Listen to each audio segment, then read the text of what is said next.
the Mets, meet the Mets. Step right up and greet the Mets. Bring your kiddies, bring your wife. Guaranteed to have the time of your life, because the Mets are really socking the ball, knocking those home runs over the wall. East side, west side, everybody's coming down to meet the METS Mets of New York town. Oh, the butcher and the baker and the people on the streets, where do they go? To meet the Mets! Oh, they're hollering and cheering and they're jumping in their seats. Where do they go? To meet the Mets! All the fans are true to the orange and blue, so hurry up and come on down, 'cause we got ourselves a ball club, the Mets of New York town. Give 'em a yell!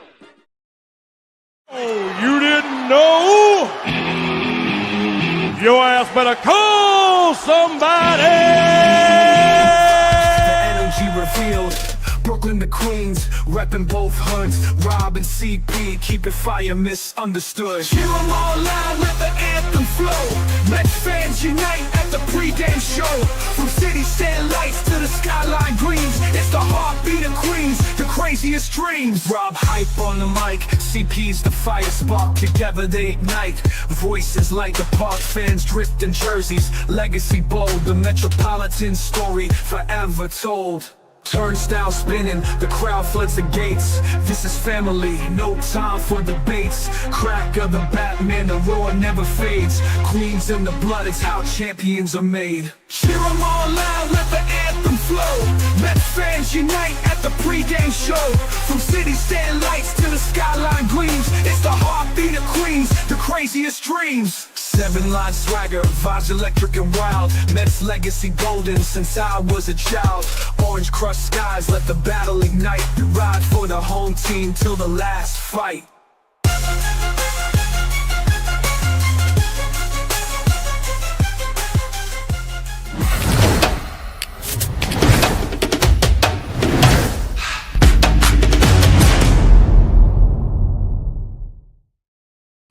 What's up, Mets fans? Welcome back to the Amazing Mets pregame show right here on the channel and, of course, on X.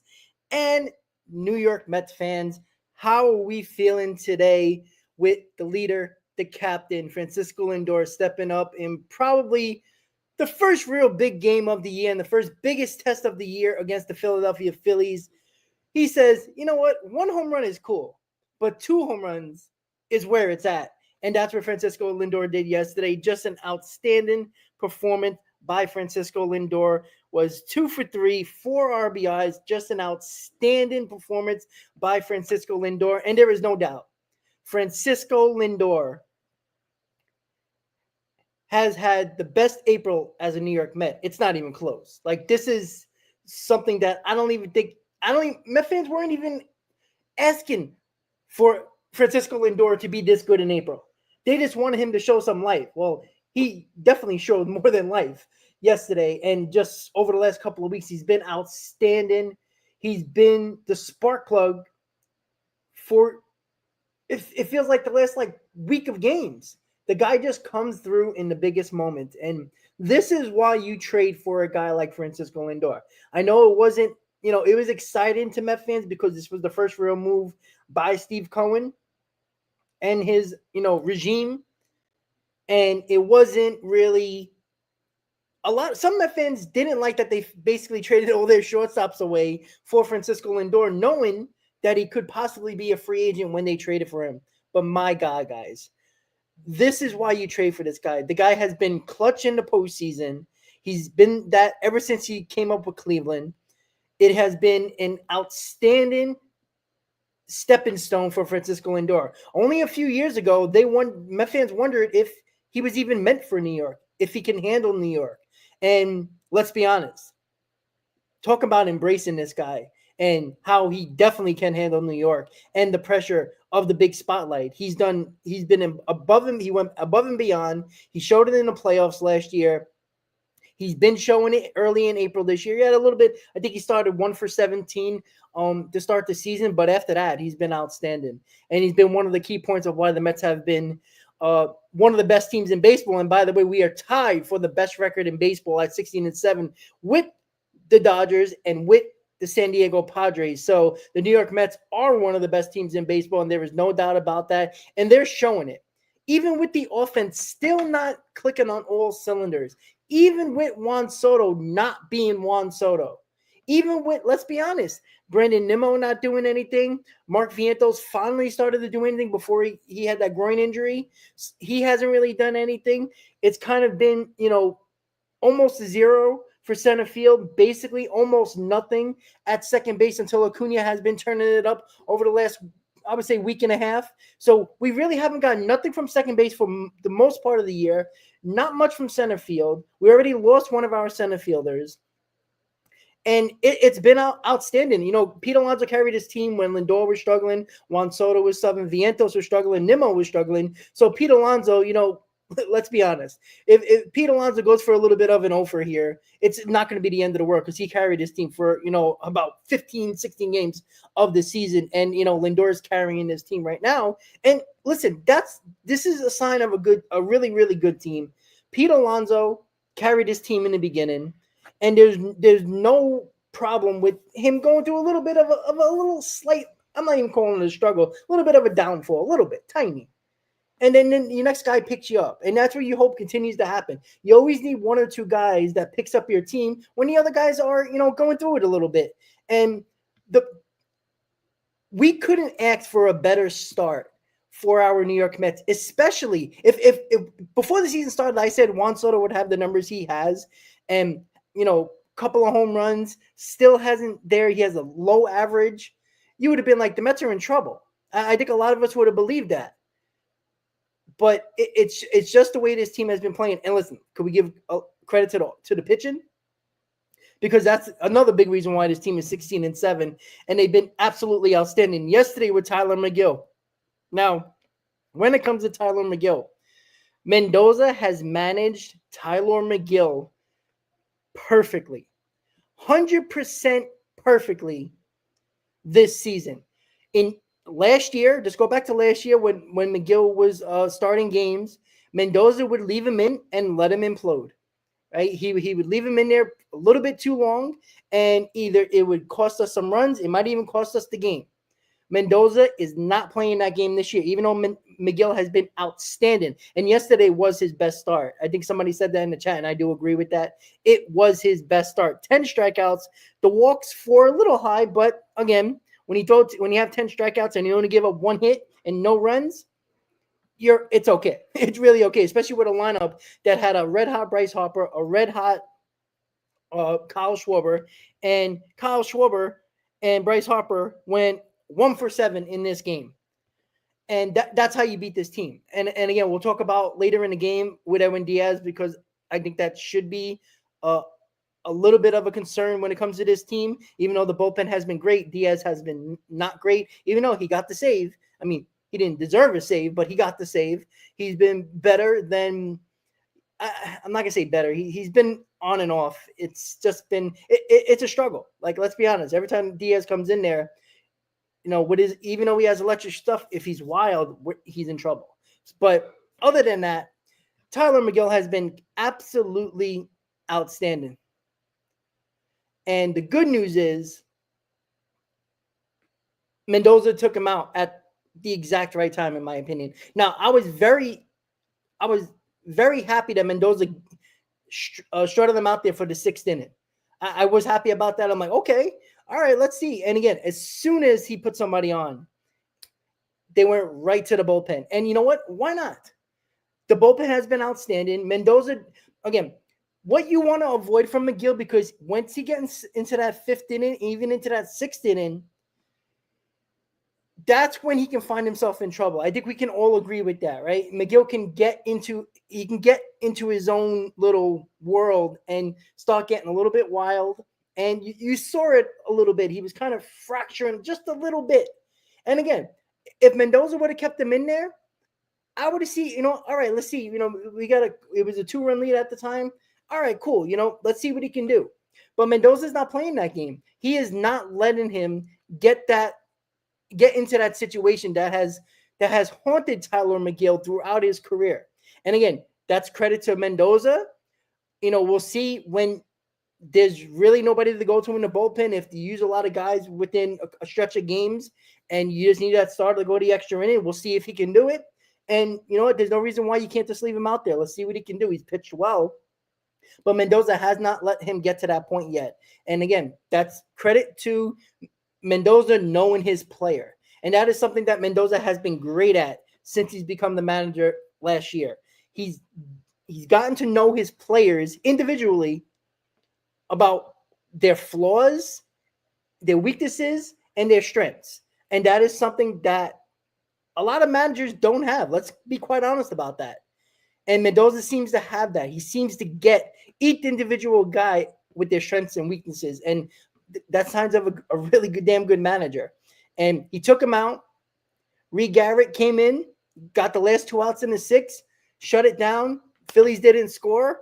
And then we kept on rolling. And then, Juan Soto just missed a home run by this much.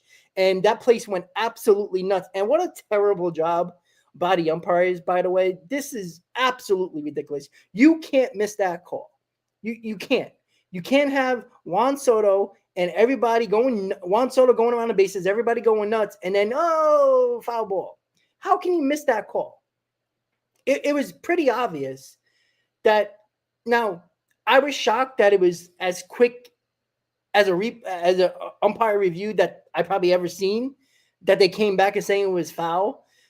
But, you got to make that call. Your whole job is to make that right call. I'm not saying you got to be perfect, but that ball was launched. And, Juan Soto's daughter was foul. He turned around in the circle looking for an umpire to make a call. So, unfortunately, he didn't get it. It is what it is. We got the three-run home run later by Lindor, which was eventually became the winning run. When Diaz decided to, make it very interesting and give up a 3-run homer to Bryson Stott and made it very, very close.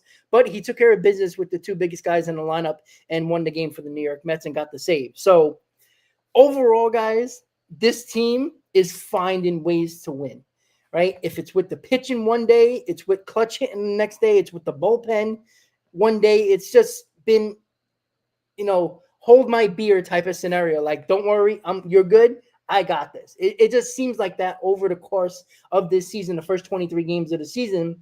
And look, when you're one of the best teams in baseball record-wise, yeah, there's issues that we're definitely we're gonna talk about. You can't hide from the issues no matter what your record says, because they could become a problem.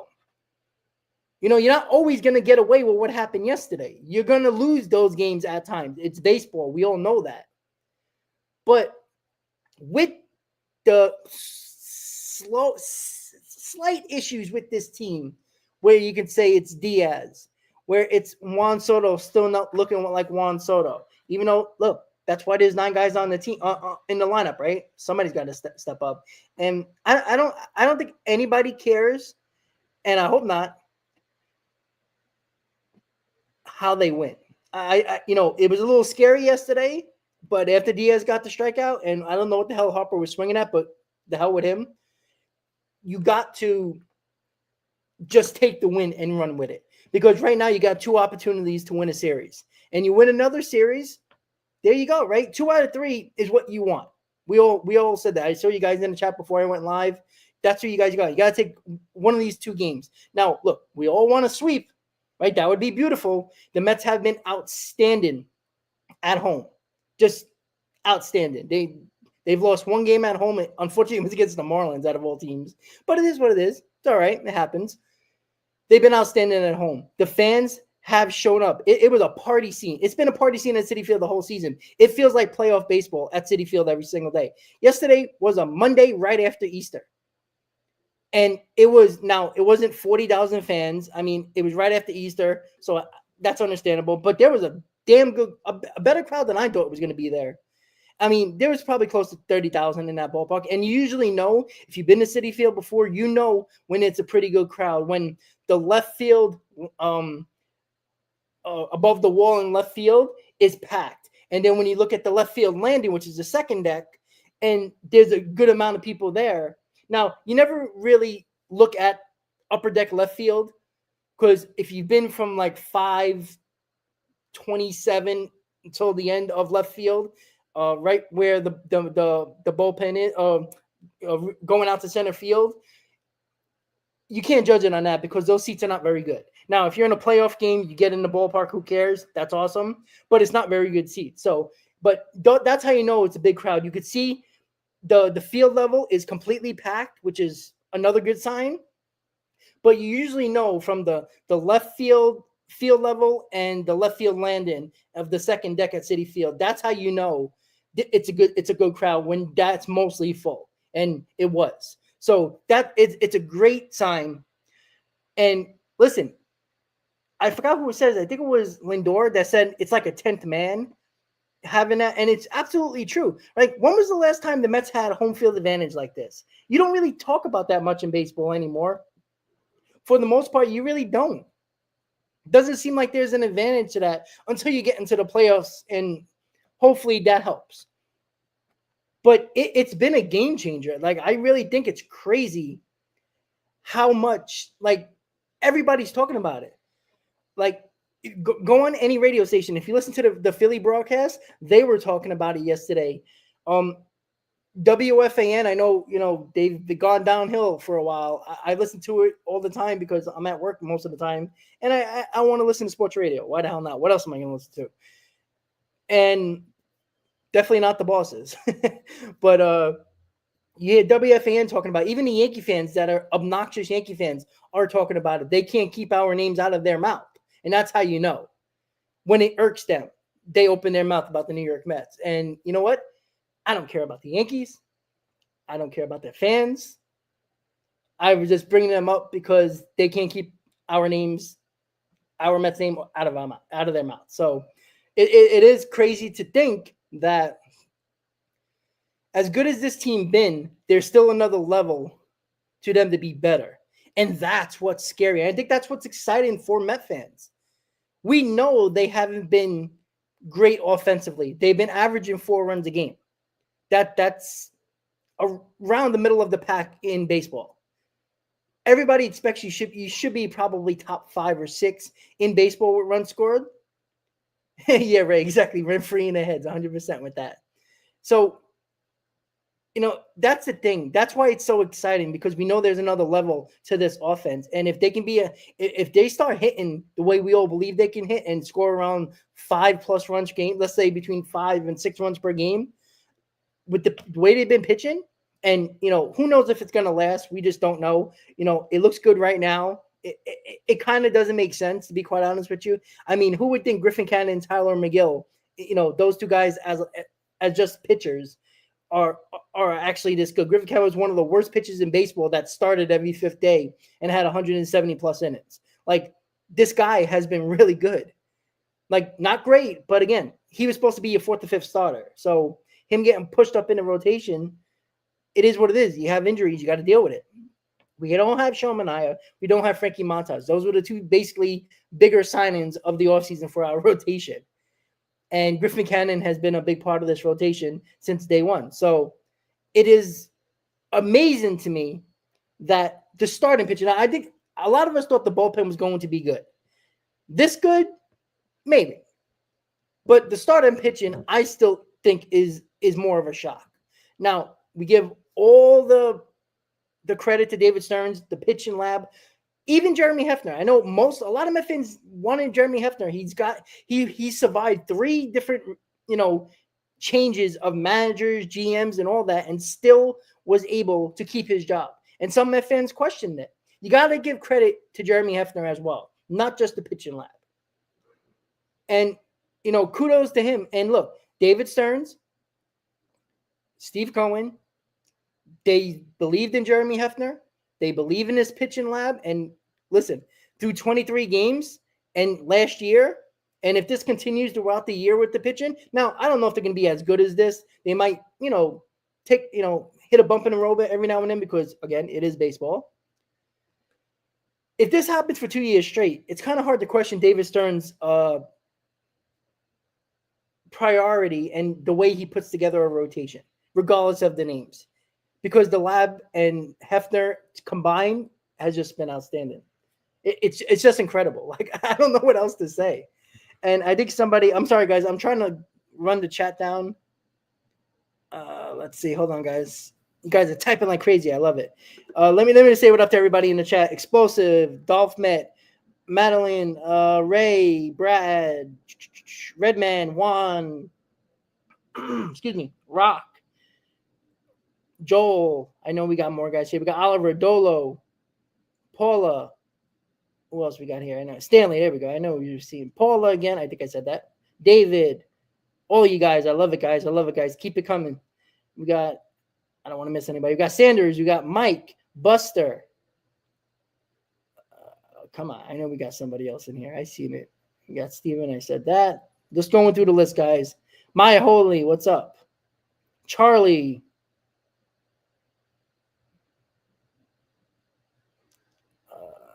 And Charlie, I believe one of the runs were earned. Well, maybe. But even still, you can't give up a 3-run homer in the ninth inning. You can't leave a lollipop 0-2 there. Just doesn't make sense. Like, he was sitting on that fastball, by the way. Let me just see if I missed anybody. I don't want to miss anybody. Cindy, how you doing?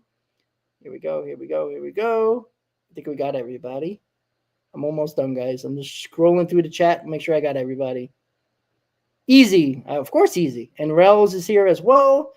And I think, Lewis is here as well. Thank you guys for tuning in once again.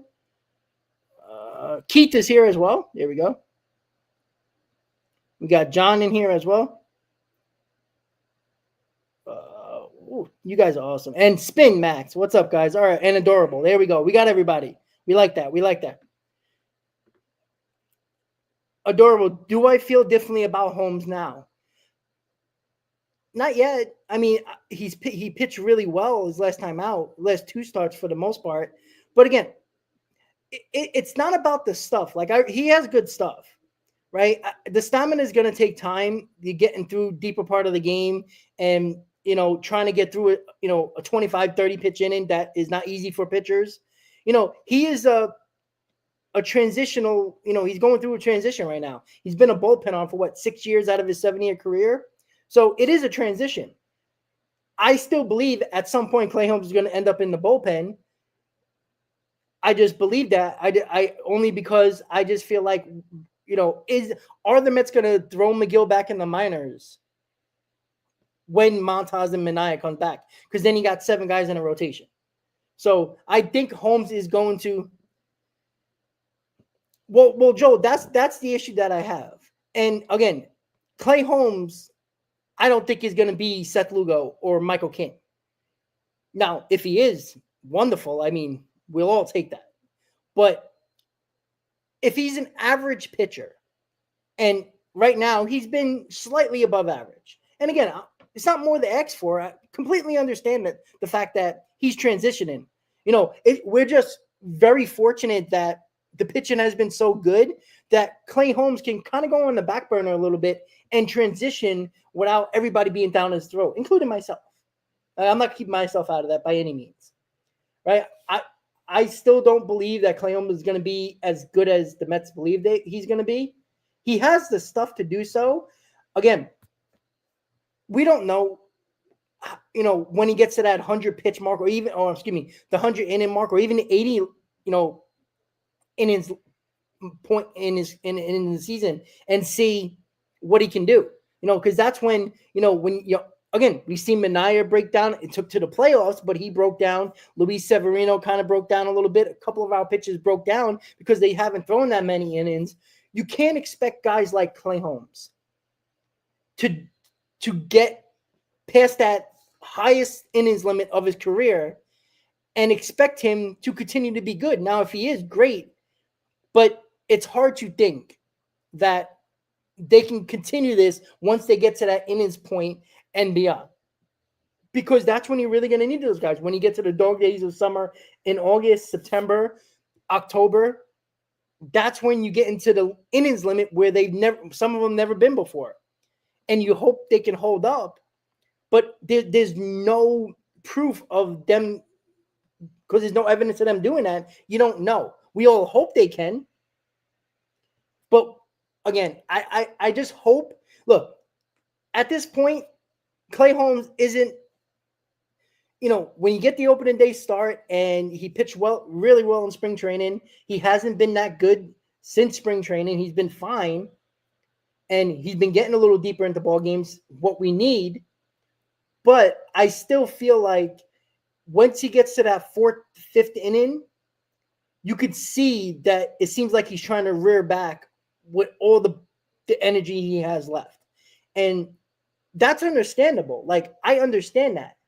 And if the Mets weren't where they are record-wise and they're winning and they have one of the best records in baseball, it would be talked about more. It's kind of on the back burner. It ain't talked about enough, but that's because we're winning, because good things are happening. You're not going to really talk about it, but it has been somewhat of an issue for Klay Holmes.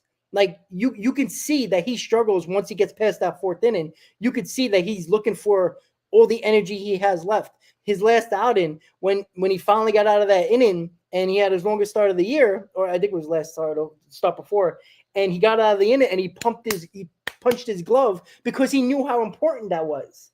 Like, he knew, and again, the Mets starters went out to dinner talking about they need to go deeper into ball games. This was a conversation that I was having that a lot of people got on me for, but the starting pitching knows that. I'm not saying going 7 innings, right? I know that's not possible in a lot in baseball now, but when you get to that 5 1/3, 5 2/3 to 6 innings, that is where you need to be on not all your starts, because again, baseball's crazy, it's weird, that happens, it's never always going to be perfect, but that's the sweet spot where you probably don't have to use 4 or 5 pitchers. You can use 2, maybe even 3, like yesterday, right? Even that 5 1/3 from Tyler McGill was still able to have Kranick coming for, or Reed Garrett coming for two batters, then Max Kranick for 2 innings. And we're definitely going to go into that decision by Mendoza. I don't think it was a wrong decision to keep Kranick in the night, but we'll get into that in just a second. But that extra batter or 2 in going into the 6th, and even if you don't finish the inning, those 2 batters, that's a lot. Considering that you might have to use an extra bullpen arm or 2. And when you don't have to, it's very important, because you heard Gary, Keith, and Ron talk about why Max Kranick was in the game yesterday for going into the 9th inning for that 3rd inning, because of the fact that you basically save almost your entire bullpen for the next 2 games of the series, where you can use them all because you got an off day on Thursday. Now, it didn't work out the way Mendoza was hoping it worked out, but it was a different territory for Max Kranick. I think he went one other time where he went 3 innings, so against a good Phillies team. So he pitched well in the 7th and the 8th, kind of lost it in the 9th, gave up a couple of hits. Again, you're not going to kill the kid. He's been really good. And he brought in Diaz. Now, Diaz made it interesting, like he seems to always do, but I don't know about you guys, and you guys can talk about it in the chat if you want to, but I don't think it was a bad move by Carlos Mendoza bringing in Max Kranick for the 9th inning. I thought that was a good plan. Now, again, every plan is not going to work, but I thought it was a good idea, because if you got away with Max Kranick finishing that 9th inning, you got basically your entire bullpen for the Phillies the Phillies series, the last 2 games of the series. So I think that's what the plan was trying to be. But again, you only use 1 extra pitcher. Is Diaz available today? Probably, if you need him. You hope that's not the case. But you know what? You have Stanek. You got Minter. You got Buto. So you got 3 of those guys right there that are ready to go in this game if Griffin Cannon, what do you need from Griffin Cannon today? He's going against the pitcher and Christopher Sanchez, who's has under a 3 ERA, pitched really well this year. He's, him and Wheeler have been really good, but Sanchez has been really good. And we'll see. This is a good matchup. This is a good test for the New York Mets lineup against Sanchez. He's a strikeout pitcher. So we'll see what the Mets can do here. And again, I think everybody's going into this game with confidence. The Mets find ways to win, man. I tell you. And Joel says Labata dancing all year with Diaz. Yeah, it really is. Yeah, the Braves are heating up a little bit. But again, if the Mets keep on winning and doing what they need to do and avoid, extended losing streaks, they're going to be okay, right? The Braves really haven't gained any ground on the Mets. What are they, 6.5 games out? If I'm not mistaken, 6.5. You keep on winning series, you don't have extended losing streaks, the Braves are never going to catch you, right? You got to avoid that 4 or 5 game losing streak because that's when they can come right back into it. Now they're playing better. Like, let them catch the Phillies. So again, we really thought the Braves weren't going to be this bad. That's how, we know the Braves are. They had that little issue with Acuna Jr. saying about not pulling Kelnick after he didn't hustle, and Acuna was taken out, when he was younger, when he didn't hustle. So it was a whole crazy nonsense. But sometimes that can bring your team together as well, and it seems like it's bringing the Braves together as well. They've been playing better. So we'll see. We will see. And Strider's back on the IL with, I think it's a hamstring, if I'm not mistaken, or some type of strain, I think I saw. So he's back on the IL. So that doesn't help the Braves by any means because their pitching hasn't really been that good. So, Luis Morelli, you live in Georgia. That must be fun. Well, I live in North Carolina. So that's kind of Braves country as well, even though it's not, you don't really see it like you would in Georgia. But for sure, in North Carolina, it's Braves country. Where I work, I've seen people with Braves shirts all the time. And it's the craziest thing, guys. And it's hard to believe unless you know. And I know my coworker, Wayne, who's a big Mets fan, who works for me. And I said that already, coworker, sorry. But he might be watching right now. I know he's probably driving right now, doing some, making that money. But the amount of, I transferred from one location to another in my company. And I went to North Carolina. And again, the where I work is in Apex, North Carolina. I went to a location that has more Mets fans than I had in New York. Like, literally, there's about 10 of us, maybe. Like, I moved last year. We went to the one of the bars during a couple of Mets Yankee games, playoff games, and all that, and it's crazy.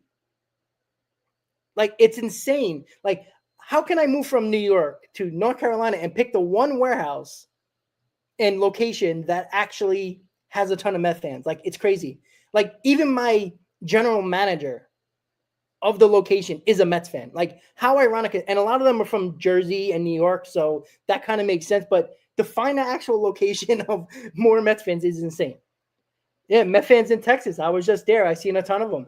That's awesome. And Stanley, I don't know what part of Texas, because Texas is crazy big. But, I wonder if you were in, I think you said, were you at the games in Houston, if I'm not mistaken? And Joel, yeah, North Carolina might be, again, an expansion team. All my coworkers are talking about that. We're hoping, because they're going to be on one of the Eastern divisions, right? If there's realignment, maybe Carolina's expansion team, hopefully, is somewhere near the Raleigh and not Charlotte, because I'm like 3.5 hours away from Charlotte. That would suck. But again, it's a drive, but it's closer. But overall, it's kind of cool. Like, every day, we're going into work, we're talking about the Mets. Like, it's crazy. We're looking at our phones, looking at the highlights and all that. So it's kind of cool. In the playoffs last year was pretty cool as well. So, and yeah, I agree. Who said that? Ray said, Rob, funny because football is king in Georgia. It is. New Bern, Spin, I have no idea where that is. To be quiet. I'm still learning the area. I'm not even lying. I've been here a year and I'm still trying to figure it out. I know Clayton, I know Gardner, I know Apex and Cary. I don't know much Raleigh. I live in Cary, so I'm a little away from Raleigh, but not that far, but like a half hour, 20 minutes away or so. New Bern, I have no idea what that is. I'm assuming that I heard that before, and I'm not sure, but that's cool spin. But yeah, like Georgia is football country for sure. But because the Braves were on TBS and nationally televised, you have a ton of Braves fans because again, most of the South are mostly Brave fans for the most part. If you haven't been a transplant like myself, so yeah, like because they were on TBS and they were always on national TV. On the local channel on TBS that was on every cable network, it was easy to develop a lot of a Braves fan. So that's understandable. North of Dallas. Oh, you're way over there. Okay, you're Ranger country. Okay, I got you. Well, yeah, Lewis, I figured that. Like the Braves, especially, I mean, Georgia, sure. You're going to find, obviously, Brave fans all over the place there. But, because they were on TBS all those years,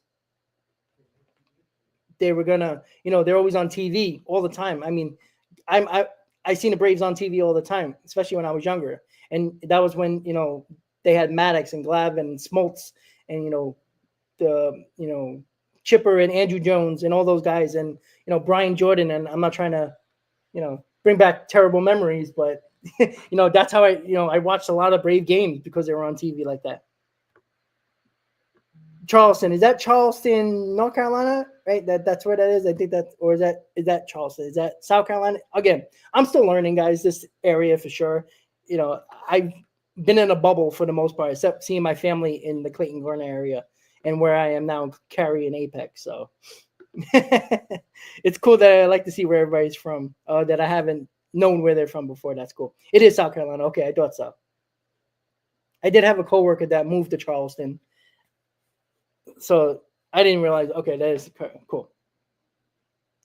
Rels, you know what? I've noticed that. See, I've been traveling mostly with the 7 line, going all around the country to see the Mets. Been to LA, California. I've been 15, 16 ballparks, if I'm not mistaken, probably one or more, give or take one or so. I think it's 16 at this point. I have to look at my book.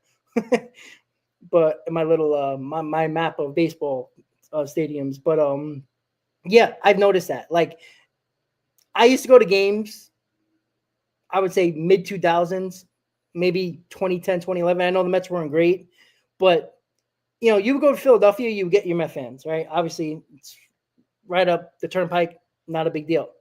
Or down the turnpike, excuse me. But, like, I would go to games in Washington. You would see Met fans there, but not a ton. Even Atlanta, you would get a couple of Met fans, but you would go to Houston, California. I went to Minnesota. Like you see them everywhere now. It's crazy. Like it's a party scene everywhere you go. You find Met fans everywhere. Now Florida is obvious, but going around the country now, like Minnesota, there was a ton of Met fans. It's cool to see, and it's nice. And this is how you start becoming a known franchise where you can go outside the country and you always find a Yankee hat, you always find a LA hat, a Dodger hat, right? If you left the country, go anywhere. You can go Asia, Latin America, doesn't matter. You can go to the Middle East, you can go to Africa, you can go anywhere, Europe. You will find a Yankee hat and a Dodger hat. How you become. Now, it takes a long time to be those teams because of their history, but this is how you develop a fan base, and this is how you develop notoriety throughout the world. And sooner or later, the way Steve Cohen is, building this organization, the way he is and making it national, eventually you will see the Met hats in those countries. That's just how it goes. And Ray, you're in Colorado. I was in Colorado a couple of years ago when the Mets were there. I think it was 2023, if I'm not mistaken. Awesome ballpark, awesome area. Yeah, it was insane. Like, that is so much fun. And yeah, I can't wait until we play the Yankees in May. It's going to be fun. Mesquite, Texas. Look, this is awesome. I love finding out where you guys are. Again, I just moved a year ago, so like, I'm curious. I'm really like I always used to say, tell me where you're from and all that stuff as well, because that's always cool. Mesquite, Texas. Okay. You said west of Dallas. Okay, now I know where it is. Down from Long Island. There you go. And I like how you said from Long Island. Are you on Long Island or in Long Island? That's always an important question. Let's see. Adele, what's up? And Adele, we do have pitching in AAA ready to go. We got Tidwell and we got Sproat. Like those two guys, man. Oh boy. In my holy Brooklyn. All right. Tampa, Florida, born and raised in Brooklyn. See, again, this is the cool part. Like, I mean, I know so many people that lived in New York and now are transplants across the country. You know, somewhere in the West Coast, like around Texas, Arizona, around those areas. You know, Easy. I know you're from the Boogie Down. I know. The few Met fans in the Boogie Down. I get it. I know. Brooklyn crew in the house. See, you know, like again, a lot in Florida, a lot in Georgia, a lot in North and South Carolina, as I've seen. Just amazing. Like I see New York license, like New York, like plate frames all over the place. Like it's crazy. It's fun. All right, guys. So let's get back into it before we call it a day. But it has been an awesome chat. And again, when your team's winning, you get to talk about this fun stuff, right? But overall, guys, it's been so much fun. Born in Williamsburg, raised in Washington Heights. There you go. Let's see. Hold on. And explosives from Jersey City. It's just awesome. I love it. Harlem via Jamaica. Hey, Jamaica. I lived around Jamaica many years. Yeah, Easy. I am surprised, and that I was just gonna get to that about the lineup since you know we kind of went off guard, but it's kind of a cool conversation. Yeah, I'm surprised no Winker in left field. He had obviously he had a home run yesterday. Little shocked that Marte's in the lineup, but again, I'd rather have Marte in the lineup. He's so much better when he's in the lineup. You seen that at bat, the pinch hit at bat. He's lost when he comes off the bench. And sports question, big Mets fan, but I think we're gonna lose this one unfortunately. Hey. It's baseball. You could be right. We're hoping you're wrong. But yeah. Zero says Winker is an offer against Sanchez. Yeah, but probably a couple of guys in his lineup are offers against Sanchez. But yeah, I like I would have Winker in the lineup as well because I just think, you know, I like the guy who kind of got a little bit confidence yesterday, throwing him in the lineup. But again, Marte on the bench is so useless off the bench. Pinch hitting. He doesn't have good at bats off the bench. And look, I'd rather have Winker in the lineup. I agree with you guys. But Marte, would anybody be shocked if Marte has a hit or two today? Because he's so much better when he starts as a hitter. And yeah, thank God Nimmo's not in the lineup. He drives me freaking insane. Again, yesterday was the same thing. The Mets had opportunities yesterday, and all their runs came on home runs. Like, that's nice. But it shows the issue with the offense not scoring runners on base. That not via the home run. That has still been an issue. You know, I think they just hit over the 200 mark with runners in scoring position. That has to change because at some point it's going to catch up to you. But Nimmo getting a day off, I'm fine with that. And you got two speedsters and Acuna Azekar at the bottom of the order. That's going to be fun. These guys get on base. It's going to be, you know, it looks like they're running track. So that's cool. Joel, yeah, it is unsustainable. I agree with that. And yeah, the Philly bullpen is something else.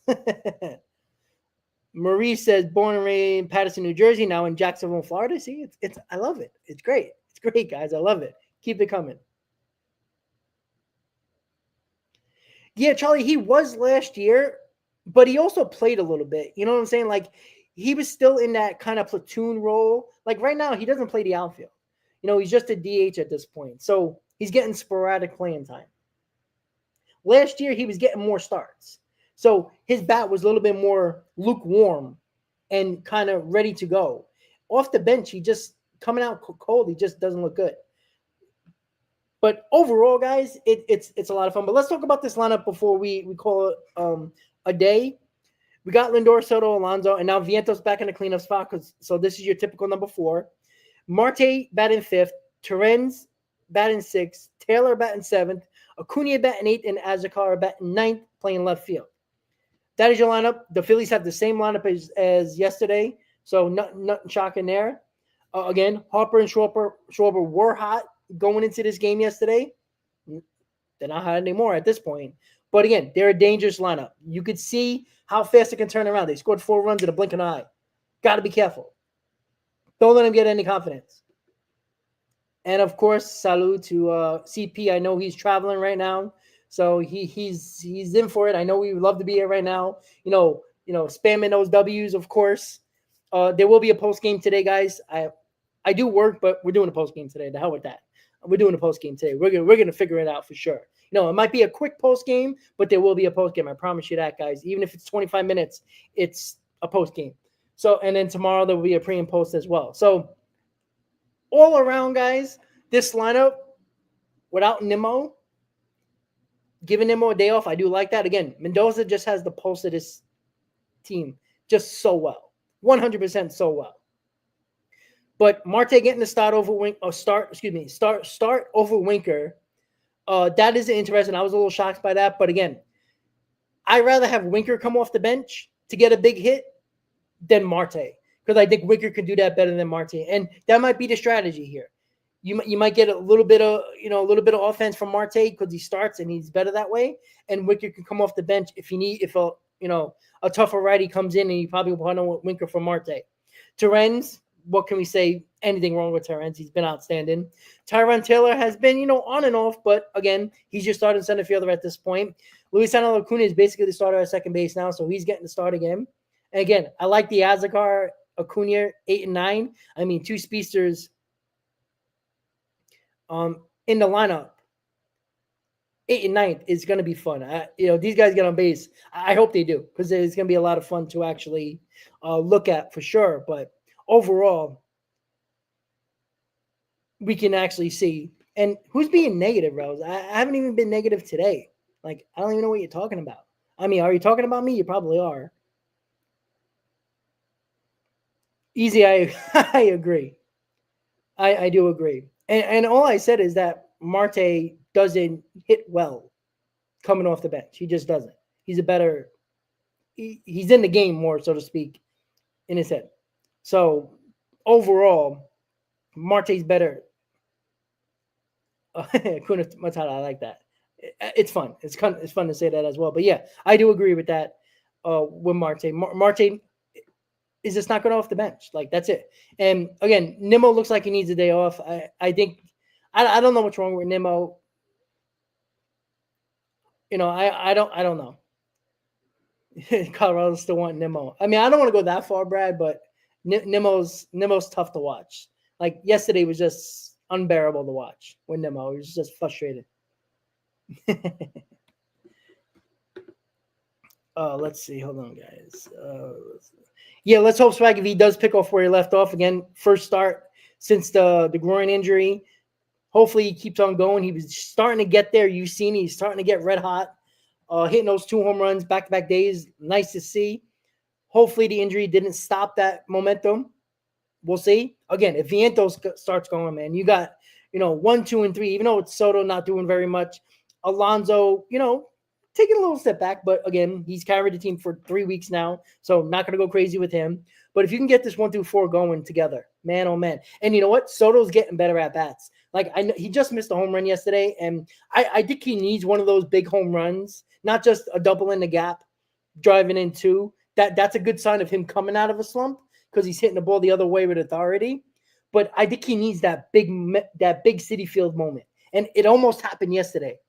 And he needs one of those. I think that will get him going. Same thing, like I said, with Mark Vientos. He needs that first home run to get that confidence level up. And you've seen he had better at bats since then. That's nice to see. I think Soto needs that moment. You always need that moment with a new team, right? A lot of people said it was the Houston home run. He didn't really have a good series. That home run was cool. It was his first home run as a Met, so that was kind of, fun. I was there, and it was pretty cool. But he needs that moment. That 3-run homer like he almost had yesterday. He needs that moment at Citi Field. And that would have been a huge home run at the time. That would have gave him, a bigger lead, even though Lindor eventually gave it to us. But he needs that moment. And I think that will calm him down a little bit, because he's pressing a little bit. Again, this guy is not a robot. I know we expect him to act like a robot when he's at the plate. Now, he hasn't been spectacular. We all understand that. But he does really need to get it going just a little bit more, right? This is what's him and Nimmo, for the most part, are what's keeping this team, this lineup, get into that next level that we all know it could be. It's what they're doing in this lineup that's kind of holding them back a little bit. I think that's fair to say. It's not negative. It's just a fact. Gates, I agree. I think he needs to hit that first home run at Citi Field. I think he needs to calm down a little bit. You can see he's jumpy. And again, he's never been in this situation before, guys. We have to understand that.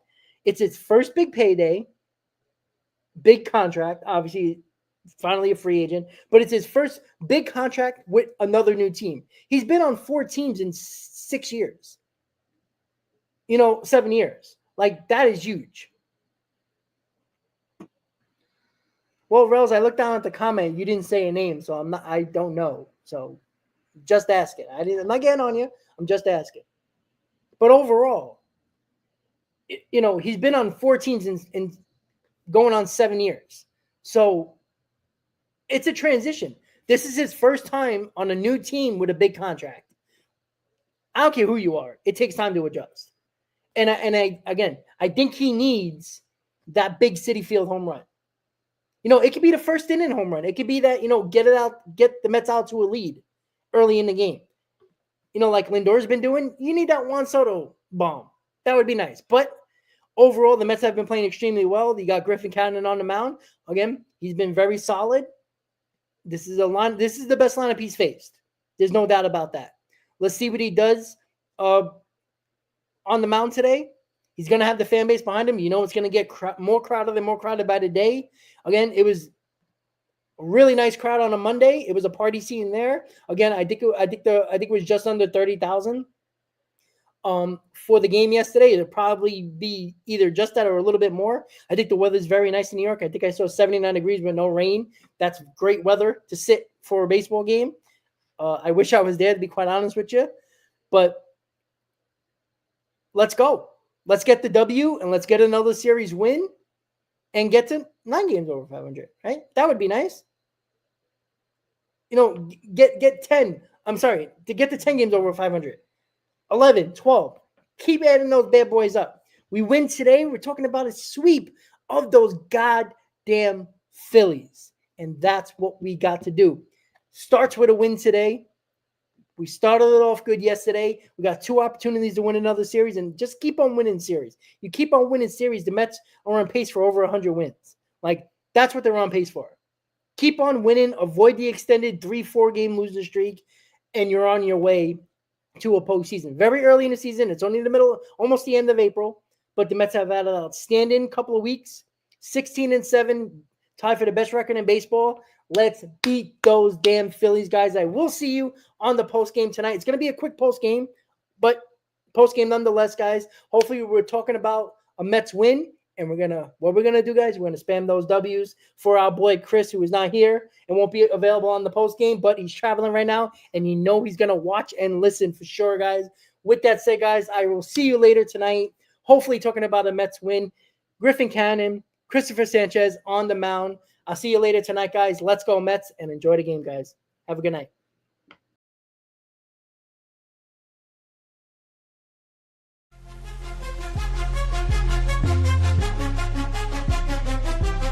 Seven train rumble, headed to the field. Orange and blue vibes, the energy revealed. Brooklyn to Queens, reppin'